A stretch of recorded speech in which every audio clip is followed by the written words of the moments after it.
São 4h46. Tem alguém que fez um cálculo sobre o que seria do Brasil se a PEC 241 tivesse sido implantada, não agora, mas há 10 anos. A gente vai conversar direto de Washington, nos Estados Unidos, com o pesquisador-chefe do Instituto Mercado Popular, Carlos Góes. Boa tarde.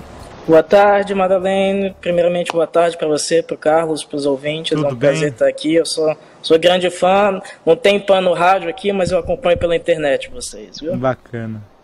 Por que vocês resolveram fazer esse cálculo do passado?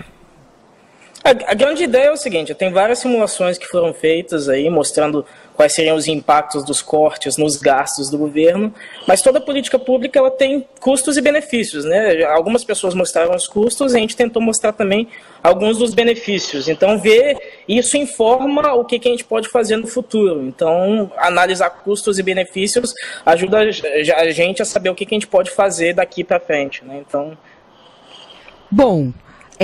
o que vocês calcularam? Como é que calcula, como é que faz um cálculo desse? Porque tudo que é cálculo envolvendo conta do governo parece meio impossível, né? Porque a gente... E começa que foi um levantamento do passado, né? Porque vocês fizeram de trás para frente, como se tivesse sido feito, aplicado esse programa já lá atrás, né? Não, sim, certamente. Obviamente, todas essas simulações que vocês veem, do IPEA, da FGV, elas têm algumas limitações. Uma coisa que a gente fez, para deixar bem claro, a gente sabe que na era da internet é difícil confiar nesses estudos, a gente deixou todas as planilhas abertas no nosso site, mercadopopular.org, para quem quiser baixar, analisar, ver se tem erro, ver o que tem, assim. Então, na verdade, a gente fez esse cálculo de 10 anos atrás, porque a PEC 241 define que a regra vai vigorar por 10 anos e depois de 10 anos deve haver uma reavaliação. Então, o que a gente fez foi simplesmente ver os critérios que são estabelecidos pela PEC e simular o que teria acontecido com os gastos do governo e as contas do governo se ela tivesse sido aplicada desde 2007 até 2015. O resultado mais interessante que a gente achou é que, como a dívida pública cai ao longo do tempo, também cairia o que a gente gasta pagando os juros da dívida. Ao longo desses 10 anos, o governo teria economizado mais de R$1 trilhão em juros da dívida, dinheiro que vai para banqueiro, dinheiro que vai para rentista. E esse é dinheiro que poderia ter sido gasto com outras coisas. Então essa é a grande questão. É uma economia no curto prazo, mas tem benefícios de longo prazo. Esse é o grande resultado dessa simulação. Agora, muita gente, médicos, professores, hoje cientistas, que não é gente que é envolvida com política em si, nem com economia, está reclamando que os cortes na área social ou na área de educação seriam muito profundos. Vocês chegaram a analisar como teriam ficado essas áreas? A PEC não define exatamente qual que vai ser a distribuição dos gastos. O que ela faz é o seguinte: ela divide o orçamento do governo em duas partes. Existe uma parte, que são cerca de 20% do orçamento, R$200 bilhões por ano, que são transferidos para estados e municípios para que eles possam financiar gastos com saúde e educação básica. Esses R$200 bilhões por ano não são tocados. Então chegou-se a um acordo no Congresso que esses gastos que são transferidos para os estados e municípios não vão ser tocados. O que pode haver uma redução no nível de crescimento seria nos gastos do governo federal. Então, por exemplo, na educação seria restrito o efeito à educação superior, às universidades públicas, não a educação básica, que é de responsabilidade dos estados e municípios. Então, essa diferenciação é importante a gente saber, porque se a gente fica num discurso muito genérico, fica parecendo que todos os gastos seriam congelados.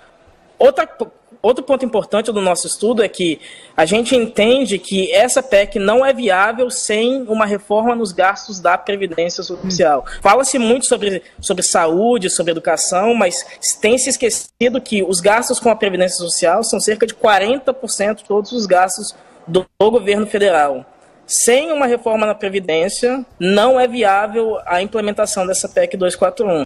Então, esse debate sobre a saúde e a educação se perde um pouco, porque o foco deveria ser nos gastos com a Previdência Social.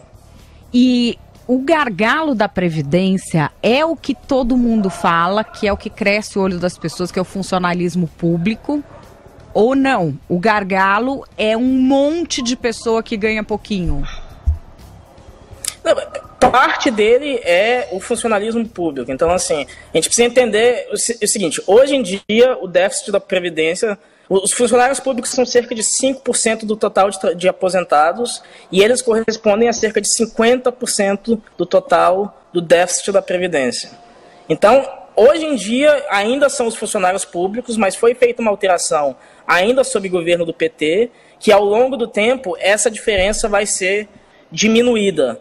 Então, ainda é preciso se tocar na questão dos funcionários públicos, inclusive porque eles são os aposentados que recebem mais.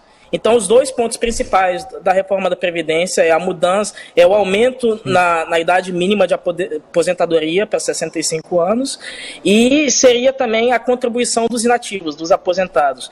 O que eu defendo, que muita gente defende, é que somente aqueles aposentados que recebem mais dinheiro deveriam ser aqueles que contribuiriam para solucionar esse déficit da Previdência. E a maioria desses aposentados que recebem mais dinheiro são exatamente os funcionários públicos. Então, eles fazem parte, sim, desse debate, dessa equação. E tem outras soluções tem outras situações que o Brasil também precisa resolver, como, por exemplo, o nosso modelo de funcionalismo público, onde você dá estabilidade e salários acima do mercado, e não tem afastamento total por improbidade em algumas carreiras, que são os intocáveis. Eu acho que tem muita coisa que precisa ser revista para que esse teto funcione, porque não adianta você botar um teto com tudo distorcido embaixo. Não, certamente, assim, a gente precisa debater uma reforma do funcionalismo público.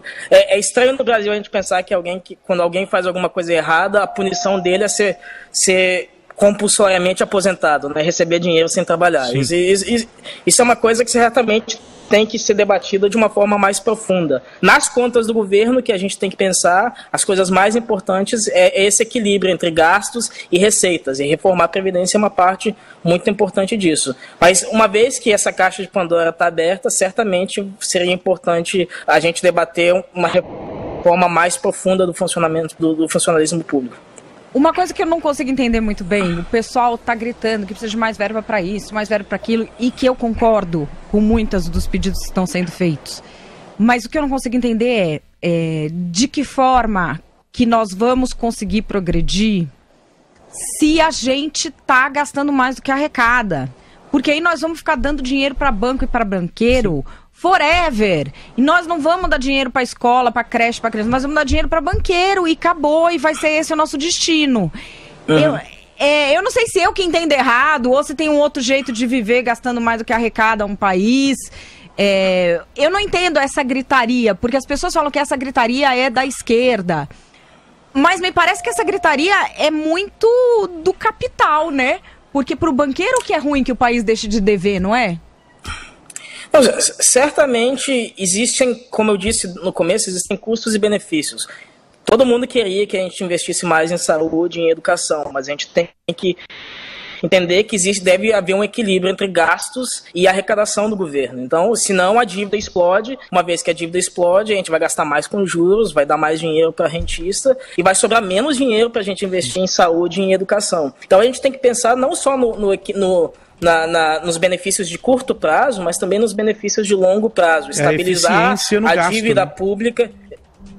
Exatamente, porque gasto com juros da dívida é algo que não se transmite em benefício imediato para a população. Então, ver a eficiência do gasto e pensar nos benefícios de longo prazo, de a gente conseguir estabilizar e reduzir a dívida do governo para que sobre mais dinheiro do orçamento para fazer investimento social, é uma coisa que a gente precisa pensar. Então, não adianta só ser imediatista e pensar no curto prazo, a gente precisa também pensar no longo prazo. E é por isso que a gente está falando agora em horizontes de 10 anos para estabilizar a dívida, e não simplesmente algo para ser feito no ano que vem ou daqui a 2 anos. Porque se a gente tivesse que fazer um ajuste em 2 anos, seria algo muito mais profundo, muito mais doloroso.